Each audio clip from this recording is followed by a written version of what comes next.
Assalamualaikum warahmatullahi wabarakatuh. Waalaikumsalam warahmatullahi wabarakatuh.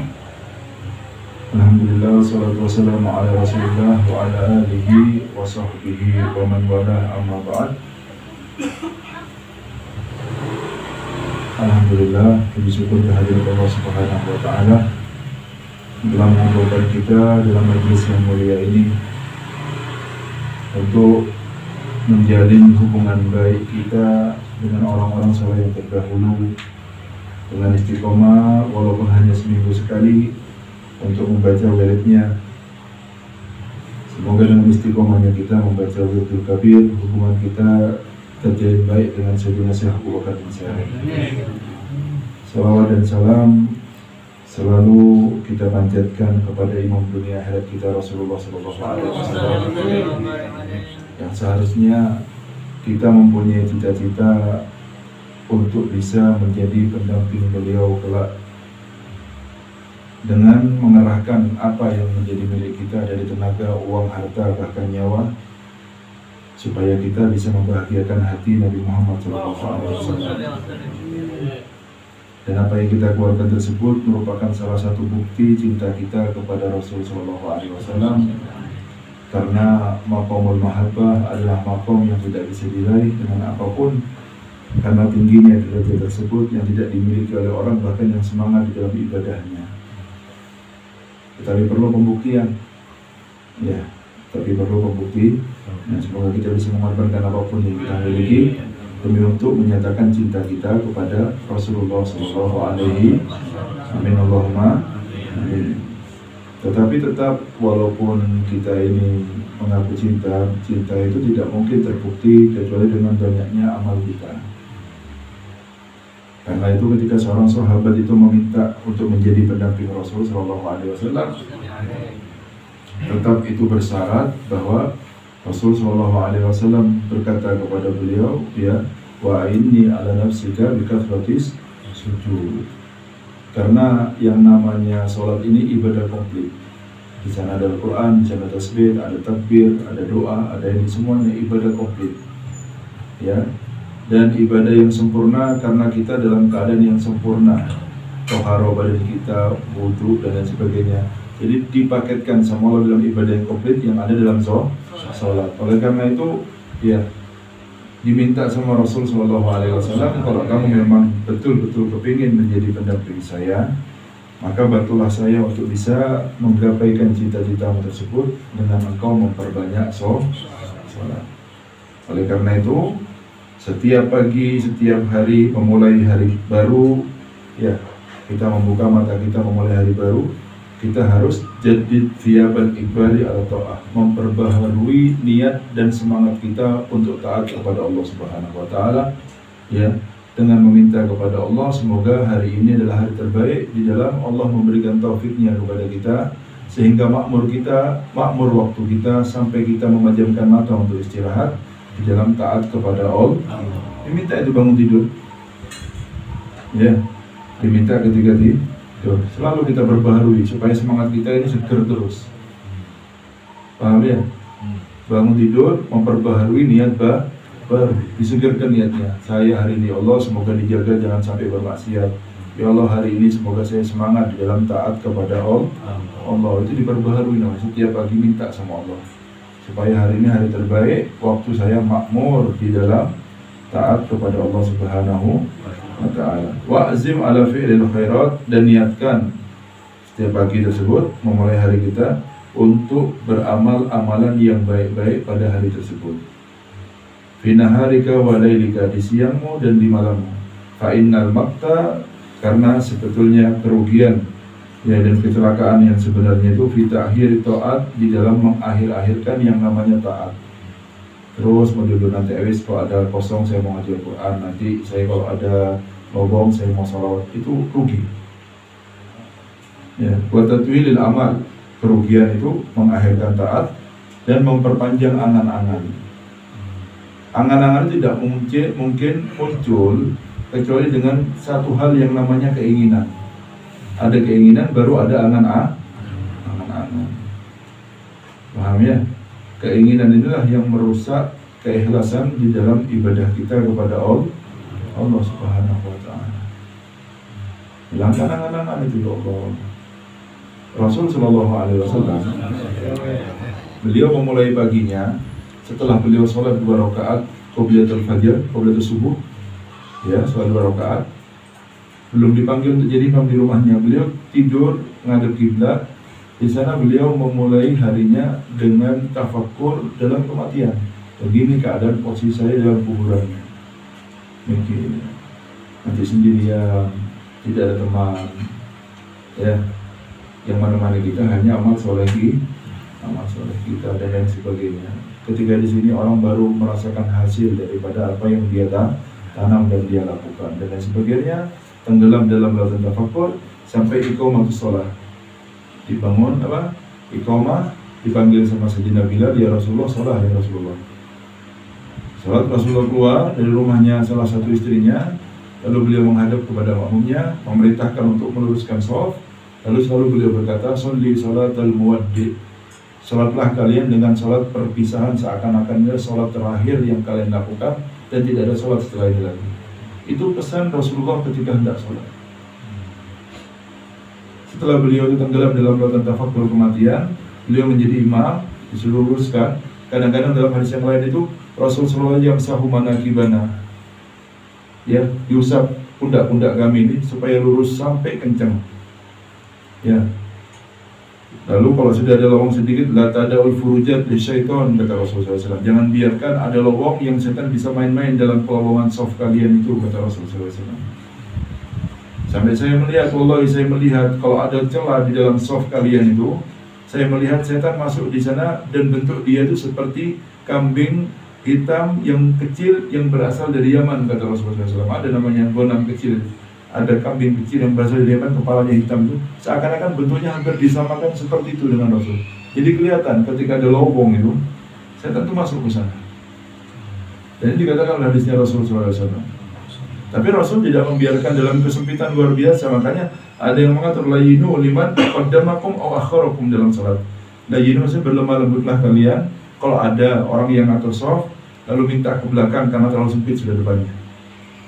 Atau karena masih ada lowong, menarik dari belakang suruh maju ke dalam. Nah, jangan ngamuk, itu bagus supaya sholatnya sempurna dengan softnya. Lalu berkata, "Sholli sholatal muwaddi." Sholatlah kalian dengan sholat perpisahan, seakan-akan tidak ada sholat lagi setelah ini. Itu pesan Nabi Muhammad sebelum sholat. Nah, kita bagaimana? Paham ya? Keinginan akan menimbulkan satu hal yang namanya harapan. Panjangnya harapan inilah yang membuat kita lupa kepada akhir. Ketika fokus dengan sesuatu, lupa dengan yang lainnya. Ya, ketika kita fokus dengan sesuatu, kita lupa dengan yang lain. Tidak mungkin sampai fokus kepada dua hal, tidak bisa. Makanya dalam peribahasa Arab itu al-masgul la yusgol. Orang yang sudah sibuk, jangan ditambahin lagi kesibukannya, tidak akan bisa. Paham ya? Yang fokus dengan sesuatu lupa dengan yang lain. Kalau kita sudah punya angan-angan tertentu, kita akan lupa dengan hal yang lainnya nanti.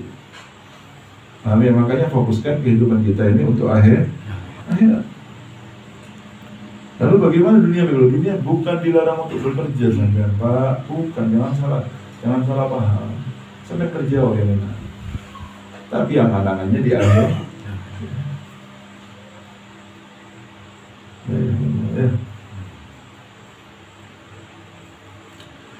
Waqad jaa fi ba'dil akhbari anna tatwil al-amal haram mahad. Datang ya dari beberapa kabar dari Rasulullah SAW bahwa memperpanjang angan-angan itu hukumnya murni haram. Tidak ada tawar-tawar, tidak ada haram terlalu panjang angan-angan. Lupa total sampai sama akhirat nanti. Kan sering dibacakan firman Allah ya, rijalun la tulhihim tijaratun wala bai'un an. Yang namanya rijal itu laki-laki, orang hebat, kesatria yang luar biasa itu orang kerja, tapi kerjaannya tidak membuat lupa kepada Allah. Itu orang semangat. Bukan tidak kerja ya, salah kalau tidak kerja. Kerja, tapi tidak membuat lupa kepada Allah. Dan waktu itu fidalik dan sejenak Abu Bakar bin Salim beliau berkata, la turji fi'la salihati ila godin la'alla godan ya'ti wa anta fil lahdi. Jangan kalian akhirkan perbuatan baik sampai besok, karena bisa jadi besok datang dan kalian sudah di liang lahat.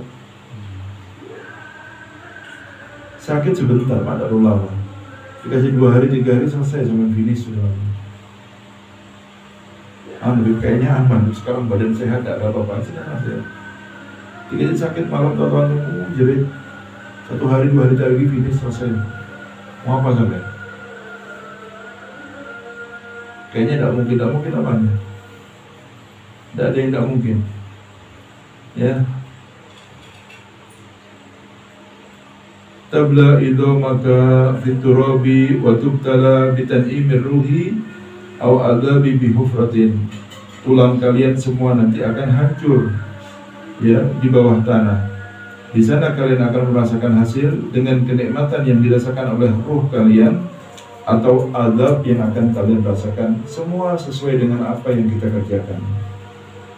Nah, ya. Oleh karena itu Sayyidina Abi Rabi beliau berkata, siru ilallah urjan wa makasir fala tantadiru seha fa inna tindar seha batalah, kata beliau. Ayo melaku sudah terus dekatkan dirinya sama Allah.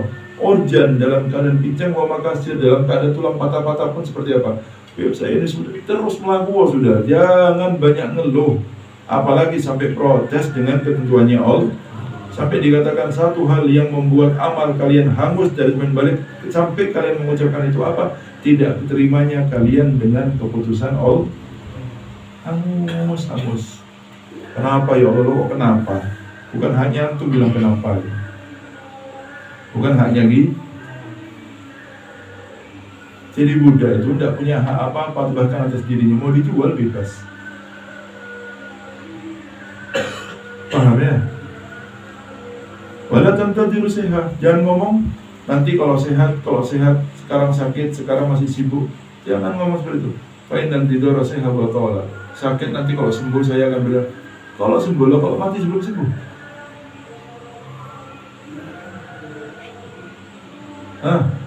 Kalau lowong waktunya, sekarang saya sibuk masih bekerja, tapi alhamdulillah pekerjaan saya terbuka. Nah kalau lowong, kalau tambah sibuk tambah lama. Terus jangan mau kerja tuh akhirnya di dunia terus sudah. Karena perkataan seperti sesuatu yang batil. Paham ya? Orang ini pendek Pak. Ya, wa alaika ya ahi bitarki dunya zahiran wa batinan. Hendaknya kalian wahai saudaraku untuk meninggalkan kecintaan kepada dunia zahir dan batin, baik secara zahir kita atau batin kita. Pak, sampai melihat orang-orang ini ya. Percuma kalau saya ceritakan di sini. Ayam sampai kalau melihat orang-orang ditarik itu. Ayam melihat wajah-wajah itu Allah. Wajahnya orang soleh itu enak dilihat. Saling hormat satu dengan yang lain, yang muda hormatnya dengan yang tua bagaimana. Mereka saling minta doa, ketemu yang kanan doakan, yang kiri doakan, saling minta doa satu dengan yang lain. Tidak merasa lebih unggul daripada yang lain. Enak pemandangan itu sampai lihat senang sampai. Tidak ada yang nyimpan benci satu dengan yang lainnya. Ini pemandangan mahal. Ini manusia apa malaikat ini orang-orang. Kalau sampai tidak pegel-pegelan, tidak ada yang. Kok jangankan masalah dunia ya Pak ya. Ini loh, orang-orang sana pernah dengar dengan telinga saya, alhamdulillah Allah menampilkan Habib Salim Sadili dan Habib Umar bin Hafid. Ini orang alim ribuan di sana. Bukan ke Indonesia. Yang tidak bisa apa-apa pengen maju di depan masyarakatnya. Mereka orang alim itu banyak di sana. Tapi ketika sudah Allah menampakkan 1-2 orang ini, mereka sujud syukur sama Allah. Alhamdulillah saya tidak ada tanggung jawab apa lagi. Tidak ada pegel, kurang ajar. Saya disaingi, ini apa, ini itu, tidak ada di sana Pak. Sujud syukur sama Allah, alhamdulillah sudah ditampakkan ini, sehingga saya bisa totalitas dalam ibadah sama Allah Subhanahu Wa Taala. Yes. Ilmunya, jangan khawatir sampai nggak ilmunya orang sana. Kita yang di sini cuma sedikit setetes berkah dari sana. Paham ya? Beliau berkata, fa innaha ra'su kulli khati'atin. Yang namanya ra'su itu kepala, yang kepala itu induk. Induknya sampean itu malas ibadah, induknya sampean itu lupa akhirat, induknya sampai musuh satu dengan yang lainnya, induknya sampean tidak tenang dalam keluarganya, ini apa semuanya. Itu satu, terlalu cinta kepada dunia. Sampai tukaran sama tetangga, sama keluarga gara-gara apa? Ya itu saja tukaran. Sampai keluarganya ribut ini apa? Ya itu saja. Perkaranya satu saja. Paham ya? Lalu beliau berkata, ahrijha min qalbika. Keluarkan ya kecintaan tersebut dari dalam hatimu. Kenapa? Fa inna hubbaha wa hubbullah la yajtami'ani fi qalbin wahid. Karena kecintaan dunia dengan kecintaan Allah tidak mungkin selama-lamanya, kata beliau, berkumpul dalam satu hati. Tidak ada orang cinta dunia bilang cinta sama Allah, tidak ada, bohong. Paham ya? Tidak ada orang cinta dunia dia bilang cinta sama Allah, berarti dia bilang itu bohong. Sampai beliau berkata, seperti tidak akan berkumpul air dengan api atau barat dengan timur, tidak akan kumpul. Kalau sampai itu semakin indah, semakin jauh dari Allah, semakin dekat dengan dunianya, melangkah membelakangi Allah berarti sampai setiap harinya. Adanya sendiri lagi ya. Talibuha dalilun inallah.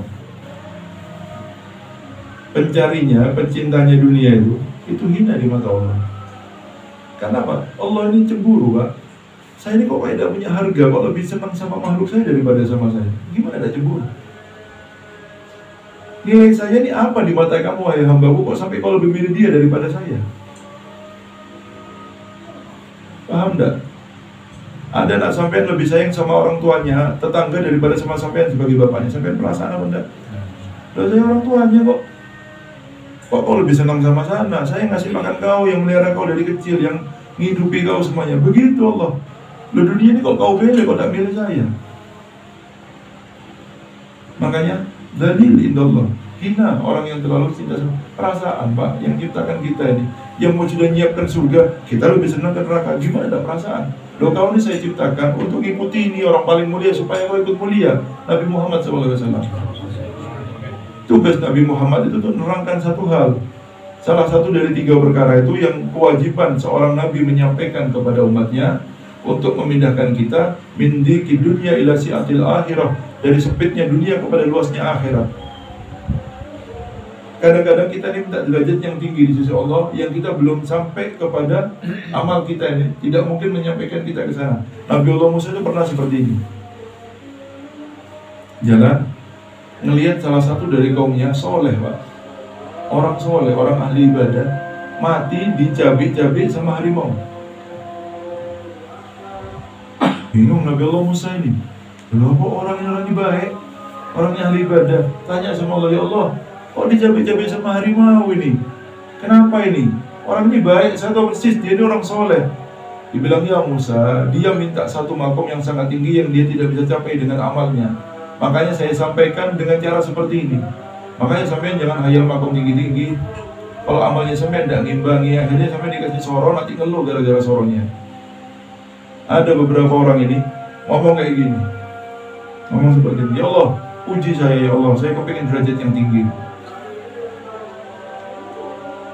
Dikasih kencing panas yang sakit itu, kayak batu itu, nangis jerit-jerit, taubat sama Allah, minta maaf ya Allah, saya tidak mau ngomong kayak gitu lagi. Jangan macam-macam minta ujian dari Allah, kita tidak kuat.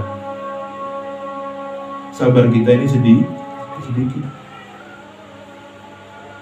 Jangan minta duluan tinggi, kalau tidak sesuai sama amalnya sudah yang enak saja. Sudah. Ibadah ya ibadah yang baik sama orang itu sudah solihin, Pak. Sampai tidak ganggu orang, ya. Sampai sabar dengan gangguannya orang. Ibadah walaupun secukupnya, tapi sampai tidak maksiat, masuk golongan orang-orang soleh. Tidak akan bisa sama Rasulullah.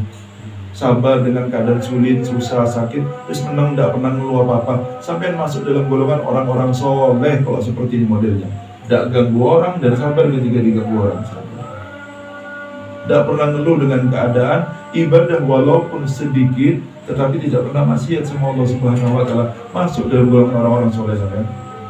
Saya bilang masuk sampai dalam golongannya orang-orang soleh, dalam rombongannya Rasulullah SAW. Yang penting lidahnya dia jangan ngeluh dengan keadaan. Ini berat. Ini berat. Jalani saja. Paham semuanya ya? Ya, jangan minta sesuatu yang belum bisa dicapai dengan kita, karena berat hati hukum. Tolibuha, pecintanya, pencarinya, dzalil indallah, hina di sisi Allah Subhanahu wa taala. Cemburu Pak Allah ini, cemburu. Apa cemburu? Cemburu. Makanya Rasul memberikan kabar seperti nanti akan ada orang berdiri di hadapan Allah Subhanahu wa taala. Dan Rasul menerangkan kepada para sahabat, dia beribadah dengan ibadah penduduk langit dan bumi, katanya Rasul. Ibadah apa? Qiyamul lail sudah, duha sempurna, umroh setahun 2 kali, haji setiap tahun. Kurang apa? Lengkap ya, paket lengkap ya. Lalu Allah ngomong seperti ini, lihat wahai malaikatku, wahai hamba-hambaku semuanya, orang ini telah beribadah dengan seluruh ibadahnya penduduk langit dan bumi. Hanya saja dia mempunyai satu kekurangan. Apa itu ya Allah? Dia mencintai apa yang aku benci. Dia mencintai dunia. Katanya Rasulullah, orang tersebut yang beribadah Allah dengan ibadah penduduk langit dan bumi itu sampai dagingnya itu copot, sampai hanya kelihatan tulangnya karena rasa malunya sama Allah Subhanahu wa taala. Hanya saja dia mencintai apa yang saya benci. Apa itu dunia?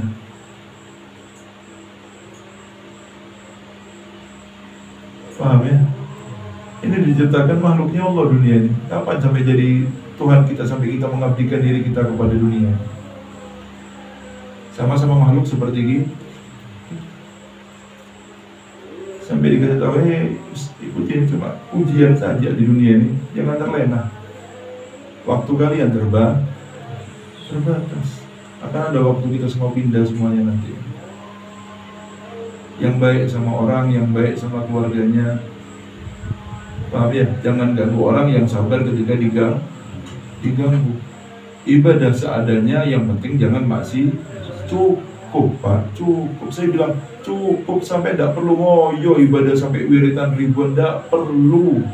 Sampai ibadah sholat fardu saja sudah, yang penting sampai jangan maksiat. Paham? Ya, jangan ganggu orang dan yang sabar ketika diganggu. Masuk golongan orang-orang soleh. Orang ada sahabat gini kok, tanya sama Kanjeng Nabi, ya Rasulullah, kalau saya sholat 5 waktu puasa Ramadan tanpa melebihkan dari semua, saya masuk surga mana? Masuk surga, aman kamu masuk surga. Yang penting kau jangan maksiat. Adul jannah, tadul jannah insyaallah. Ini sadar tadul jannah. Kalau jujur loh, saya tinggalkan yang haram, saya melakukan hal yang wajib saja tanpa melakukan sunnah. Ini saja cukup kau masuk surga. Yang penting kau jangan maksiat, tinggalkan yang haram. Surga Pak, pahalanya cuma itu saja. Sampai nanggap gimana surga? Larang surga ya. Surga itu mah. Berarti saya tidak tahu harganya sesuatu kalau menganggap surga itu murah. Atau kalau menganggap surga itu mudah, tidak mudah masuk surga. Sampai bangun rumah dunia aja sulitnya setengah mati.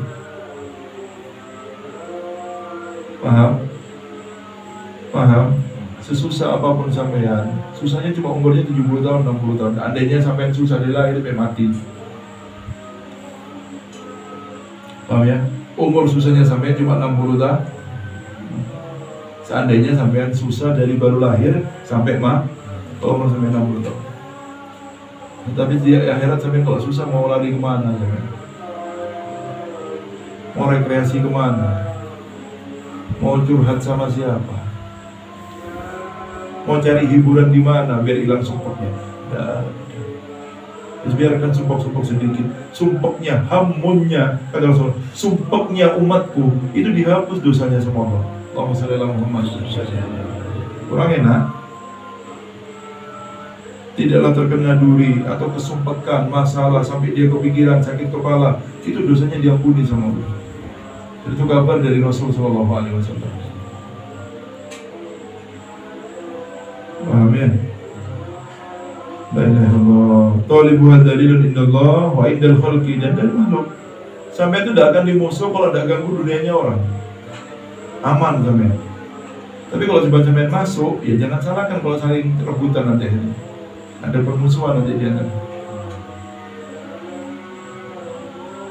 Iya, makanya kan sahabat tanya kepada Rasulullah gampang. Ya Rasulullah, dullani ala malin idza amiltuhu ahabbani Allah wa ahabbani an-nas. Faqala Rasulullah sallallahu alaihi wasallam, izhad fi dunya yuhibbukallah wa izhad fi ma indan nas yuhibbukan nas. Gampang sekali. Kanjeng Nabi tunjukkan kepada saya sebuah amalan yang kalau saya amalkan maka Allah cinta kepada saya dan manusia cinta kepada saya. Lalu dikatakan sama izhad fi dunya, kau jangan cinta sama dunia, zuhud ya di dunia. Allah cinta sama kau. Karena ada kepingin hati itu dari dunia. Wazhad fima indanas, jangan noleh sama dunianya orang. Karena orang paling terganggu kalau urusan sama dunia. Orang paling terganggu kalau urusan sama dunia. Kalau sudah dunia ini jadi budak, orang ini paling tidak terima. Sudah hukum umum sudah. Orang akan suka kepada kamu kalau kamu tidak ngelirik-ngelirik sama dunianya. Amanah, jujur, ini apa semuanya seadanya. Tidak kepingin-kepingin, tidak ganggu. Orang akan cinta kepada kamu. Paham ya? Lalu beliau berkata, humum muta'alliqatun biman ahabbaha. Kesumpakan itu hanya selalu dirasakan bagi orang yang mencintainya. Saya sering bilang ya, kesumpakan itu hanya bagi yang cinta dunia. Dan salah satu orang tanda cinta dunia itu tamak. Tamak itu berarti merasa selalu tidak pernah merasa cukup. Kalau tidak merasa cukup, sumpah kapan enggak? Walaupun dia kaya, dia tetap akan masih bingung mau buat di sana, mau kerja di sana, buka perusahaan cabang ini apa? Umurnya kau berapa? Hebat gitu kalau banyak cabangnya. Enggak. Akhirnya apa, nanti saya kalau sudah umur sekian, nanti saya akan istirahat. Ini sekarang harus membangun seperti ini untuk masa depannya akhirat. Pintar apa? Masa depannya akhir.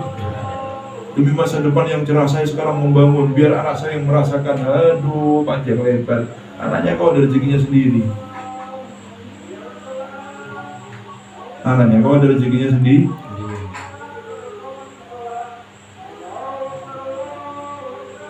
Paham? Anak kita ada rezekinya sendiri. Bisa jadi kita sekarang mungkin kesusahan, tidak ada uang sama sekali ini. Repot, mau ini repot, mau gitu repot. Anak kita nanti jadi kaya raya. Siapa yang tahu? Orang tua saya dulu kepikiran sama saya, gimana ini ya, mau kawin, tidak ada uangnya, tidak ada ini, tidak ada itu. Tapi tidak ada. Orang berjuang di jalannya Allah, masa mau ditinggal sama Allah orang saya. Ngomong sama bibi saya, ngomong sama paman saya, ngomong ini apa yang tidak ada kerjaannya ini. Paham ya? Ya Allah, semuanya. Jatuhnya sekarang gimana kabarnya? Yang ditakutkan dengan orang tua saya tidak, sudah aman insyaallah. Jangan ditakutkan, jadi sekarang anaknya lebih kaya dari orang tuanya. Yang dulu ditakutkan luar biasa. Dan itu sudah ketakutan warisan namanya. Dulu orang tua kita takut sama kita, nanti anak saya ini gimana nih? Kerjanya gimana, kalau meninggal makannya makan apa? Nanti gimana kalau tinggal kacau kerjaan saya kalau pegang anak saya. Itu takut warisan namanya. Tidak usah ditakutkan itu. Makanya Allah itu bilang, kalau kamu mau takut sama anaknya, wal yakhshal ladzina law taraku min khalfihim dzurriyyatan dha'afan khafu alaihim falyattaqullaha wa liyaqulu qawlan sadida, kata Allah. Kalau kamu takut, jangan takut makan, jangan takut rezeki sama anaknya. Wal yakhshal ladzina law taraku min khalfihim dzurriyyatan dha'afan. Meninggalkan di belakang kita setelah kita meninggal dunia keturunan yang lemah imannya, mereka tidak sholat, mereka zina, mereka narkoba. Ini yang kita takutkan. Kita meninggal dunia dapat kiriman dosa terus dari anak-anak kita nanti aja.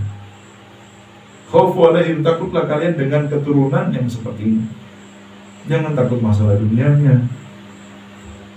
Karena ragu di rezeki ini, ragu dengan yang memberikan rezeki. Kalau ragu dengan yang memberikan rezeki, berarti sampai tidak punya iman. Allah cuma minta kita kerja. Mau di mana? Taharrok, tiap hari gerak. Tidak tahu nanti akan ada jalan saja namanya orang. Tapi masalahnya dia cuma berpikir gimana ya, dia tidak nemu dengan kok mikir-mikir toh. melaku wong tua. Paham ya? Keluar, sampai kalau mikir tuh gini, apa bisa kenyang perut sampean?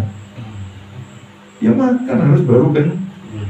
Sampean membayangkan makanan tidak akan membuat sampean kenyang. Sama kayak orang kejawen itu. Sepenting saya iling Habib, karena intinya sholat iling. Sampean makan iling, mau makanan jangan makan juga. Bisa kenyang enggak sampean? Iya enak ngomong. Yang penting ingat, orang yang paling ingat kanjeng Nabi sholat. Paham enggak? Orang yang paling ingat kanjeng Nabi sholat bergerak. Taharrok katanya Rasul. Fa'inal fil haroka barokah. Karena dalam gerakan itu ada barokah. Jangan tak bergerak, cuma dipikiri terus. Ya sampean mikiri terus, saya sakit kepala sampean.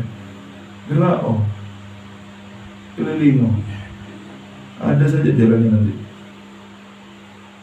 Ya, arif qalbaka bitarkiha. Tenangkan hatimu, ya, senangkan, bahagiakan dengan meninggalkan kecintaan kepada dunia. Oplong sampean. Karena yang sumpah ini yang tamak saja. Walaupun kaya sampean sumpah kalau tamak. Kepikiran tidak ada orang buat perusahaan baru, kepikir tidak nemu senang sampean. Paham ya? Tidak nemu senang. Karena itu kebanyakan orang kaya ini kena stroke, kena pikiran, kena jantung, dan apa yang tidak kena sampean malah apa. Paham ya? Saya banyak nemuin orang-orang kaya stroke semuanya. Pikiran, kayaknya saja kaya. Ternyata utangnya di bank miliar, maksa kaya cepat.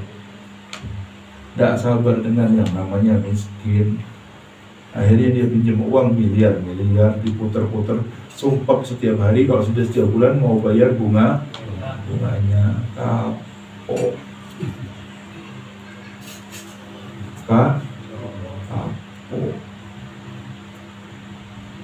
Ya, ayo dong. Kaya palsu ya.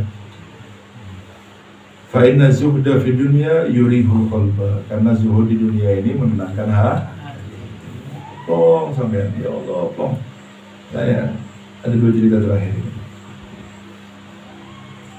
Sebelum ke Hadramaut, saya sudah buka majelis Satibul Hadda di Canggun. Kita boleh tinggal dan bisa.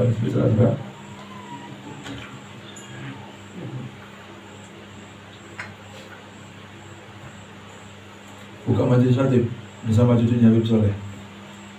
Saya yang disuruh ceramah sebelum ke Hadramaut. 1 bulan, 2 bulan ada anggota majelis, tukang beca, Pak. Tukang beca.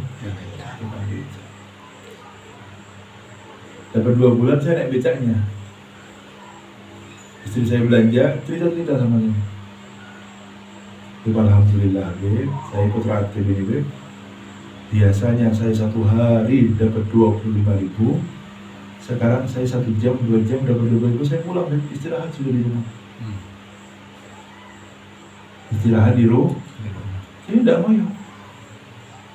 Nanti ini 3.000 sangunya anaknya, 10.000 buat belanja makannya, 5.000, 10.000 dicelengi untuk kebutuhan mendadaknya. Listriknya, apanya 10.000 jalan hari waktu itu ya, zaman itu ya. Paham ya? Sekarang ini 35 apa 25? 25, 35, tidak banyak mintanya. Itu kalau sudah ber-25, 35 pulang dia ke rumahnya juga. Istirahat, minum kopi, santai sama keluarganya, nikmat. Biasanya 1 hari mau nyari 25.000. Sekarang 1 jam, 2 jam, saya sudah bisa istirahat, sempurna. Sholat sudah sempurna, ngajinya banyak sekarang. Tidak repot sama sekali. Senang, anaknya 3. Anaknya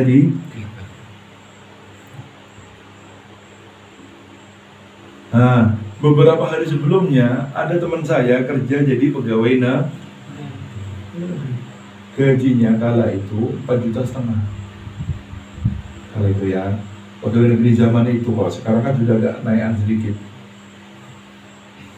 Anaknya sama-sama 3. Terus bilang, kebutuhan sekarang ini ya tidak cukup kalau gaji bulanan tok itu. Wah, ini ruwetnya ini 25.000.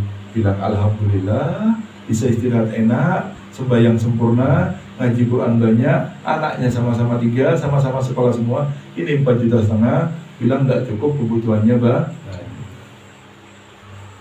sampean kalau selalu merasa kurang dan tamak, tidak akan cukup walaupun gaji 1 miliar 1 bulan.